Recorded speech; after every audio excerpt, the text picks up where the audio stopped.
قرآني نبض حياتي، قرآني طهر ذاتي، قرآني عصمة أمري، قرآني طوق نجاتي.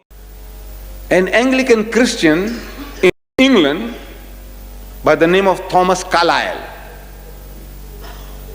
described as one of the greatest thinkers of the past century, Thomas Carlyle.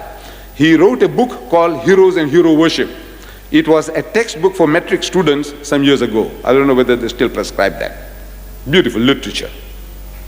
So he wrote a book on heroes and hero worship.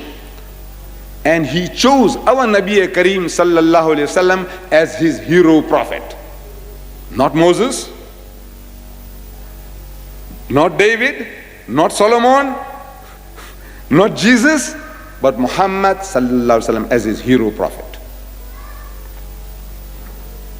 And he explains to his Anglican audience, because at that time in history, it was a sacrilege to say anything good about the Prophet of Islam. It was the worst crime, worst blasphemy any Christian can do is to say anything good about the Holy Prophet Muhammad.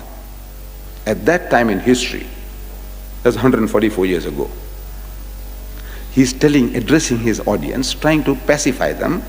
He says, as there is no danger now of any of us ever becoming Mohammedans, there's no danger, he's got no fear that anybody might become Mohammedans. This is the term he used, you see.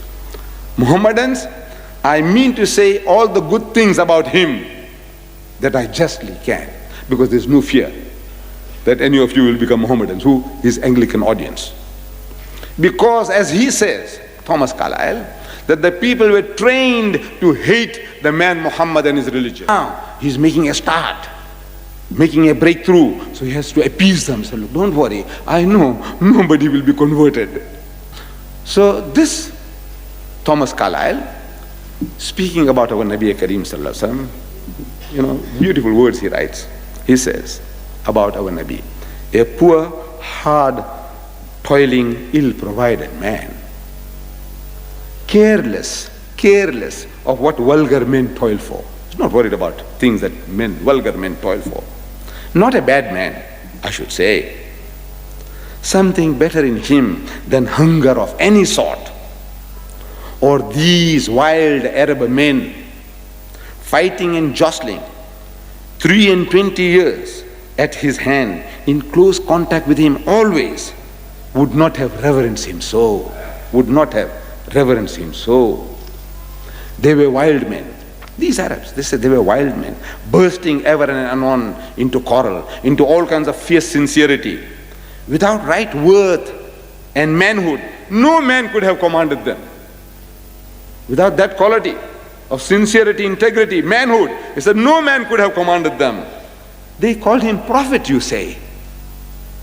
This is why he stood there face to face with them, bare, not enshrined in any mystery, visibly clouting his own clothes, cobbling his own shoes, fighting, counseling, ordering in the midst of them. They must have seen what kind of a man he was. Let him be called what you like. Call him what you like. No emperor with his tiaras was obeyed as this man in a cloak of his own clouting.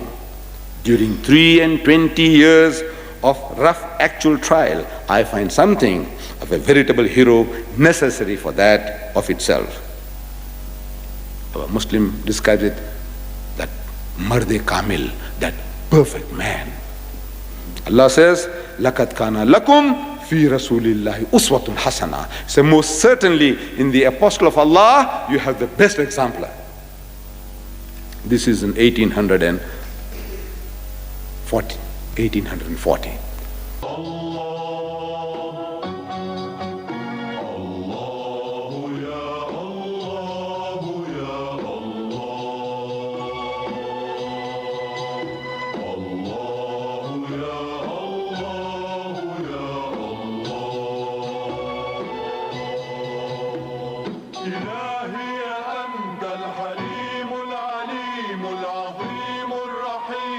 السميع البصير. الله